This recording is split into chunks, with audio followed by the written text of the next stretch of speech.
legislation. I want a future that protects our vulnerable and cares for our elderly with a strong and secure NHS service which we can be proud of without the financial worries of the interference of TTIP. This is the Transatlantic Trade and Investment Partnership, which will allow big businesses from America and the EU to infiltrate and influence the delivery of our public services. That's another reason why Obama came over to see us. Yeah. It's all that he can pursue his TTIP agreement. We want a country where our doctors and nurses are treated with the respect they deserve and working hours that are reasonable. And we want to end the disgraceful treatment of our brave armed forces, neglected and ignored by consecutive governments who are assisting the EU in taking over our defence and security.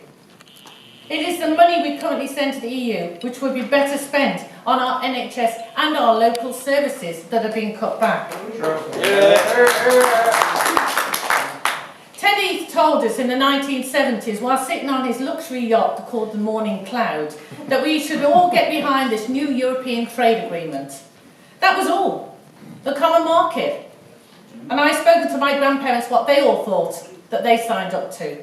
Nothing else, no threat to our sovereignty, just a tariffless trade agreement that would bring businesses and European peace.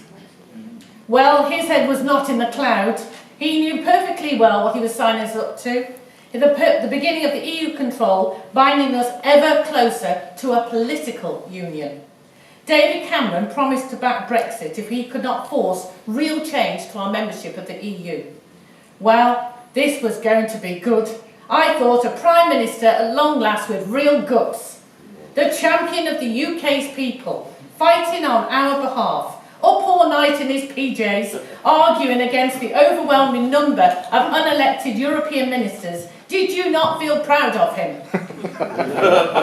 What a farce! What an insult to our intelligence. It was a sick, orchestrated joke. He came back with nothing. In fact, it was less than nothing. The Prime Minister is now ignoring his own people, frightening and misleading them. True. He sends a letter out at taxpayers' expense in this austerity that we're in at the moment, telling you how marvellous it would be to stay in the EU and how dangerous to get out. Every day we have had to suffer the fear tactics and even been suggested that leaving the EU could result in a Third World War. What type of democracy is this? The Vote Leave campaign is one with all the passion because it's easier to tell the truth than to manipulate biased statistics. I had to laugh at Jeremy Corbyn's attempt to convince us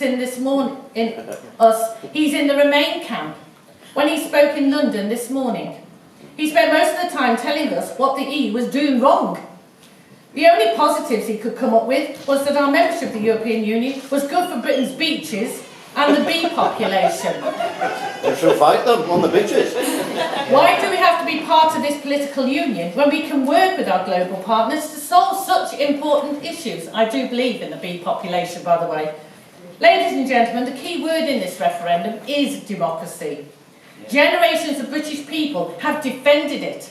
And believe me, millions have died for it. The EU wants us to forget democracy, forget freedom, and become servants in a dictatorship for the good of a few to the cost of many. Thanks, but no thanks. I believe in Britain. I believe in independence, heritage, sovereignty, and a strong national identity. Our future lies not within the diminishing EU bubble, but with our Commonwealth friends and the rest of the world. The EU Parliament is not run as a democracy, but sadly the MEPs serve as a veneer to cover up the unaccountable reality. And we're not the only country that feels this way. Others want a referendum, and it is our lead that is frightening the EU masters. They can see the false EU project falling apart around them, and they will do anything to retain their elitist lives. This is the time, guys, to put our house back in order. True. To cease our expensive membership of the EU, take back control of our borders, take back control of our country. I want real democracy. So please, let's make June the 23rd Independence Day. Thank you very much.